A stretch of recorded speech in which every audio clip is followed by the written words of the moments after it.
పశ్చిమ బెంగాల్లో మమతా బెనర్జీ గారు ఓడిపోయినారు.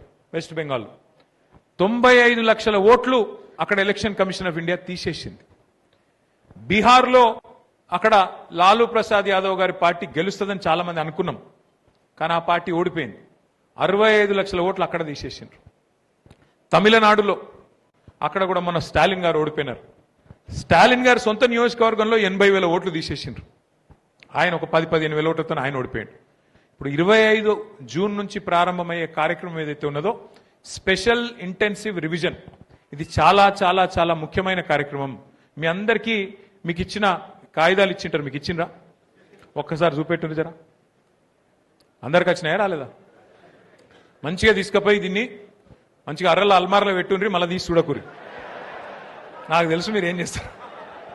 తీసుకుపోయి ఇంట్లో ఇట్లా వారేసి మళ్ళీ పక్కకు బండెక్కి అవతల పడ్డామా అంటే పొలం కాడికి పోయినామంటే మళ్ళీ మనకు గుర్తు కూడా ఉండదు.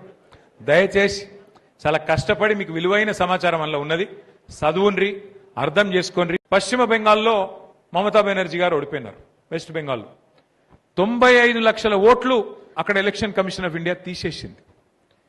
బీహార్లో అక్కడ లాలూ ప్రసాద్ యాదవ్ గారి పార్టీ గెలుస్తుందని చాలా మంది అనుకున్నాం, కానీ ఆ పార్టీ ఓడిపోయింది. 65 లక్షల ఓట్లు అక్కడ తీసేసిండ్రు. తమిళనాడులో అక్కడ కూడా మొన్న స్టాలిన్ గారు ఓడిపోయినారు. స్టాలిన్ గారు సొంత నియోజకవర్గంలో 80,000 ఓట్లు తీసేసిండ్రు. ఆయన ఒక 10-15 వేల ఓట్లతో ఆయన ఓడిపోయాడు. ఇప్పుడు 25 జూన్ నుంచి ప్రారంభమయ్యే కార్యక్రమం ఏదైతే ఉన్నదో స్పెషల్ ఇంటెన్సివ్ రివిజన్, ఇది చాలా చాలా చాలా ముఖ్యమైన కార్యక్రమం. మీ అందరికీ మీకు ఇచ్చిన కాగితాలు ఇచ్చింటారు, మీకు ఇచ్చిండ్రా? ఒక్కసారి చూపెట్టుండి జరా. అందరికి వచ్చినాయా రాలేదా? మంచిగా తీసుకుపోయి దీన్ని మంచిగా అర్రల అల్మార్లో పెట్టుండ్రి, మళ్ళీ తీసి చూడకూరి. నాకు తెలుసు మీరు ఏం చేస్తారు. తీసుకుపోయి ఇంట్లో ఇట్లా వారేసి మళ్ళీ పక్కకు బండెక్కి అవతల పడ్డామా అంటే పొలం కాడికి పోయినామంటే మళ్ళీ మనకు గుర్తు కూడా ఉండదు. దయచేసి చాలా కష్టపడి మీకు విలువైన సమాచారం వల్ల ఉన్నది, చదువుండ్రి, అర్థం చేసుకోండి.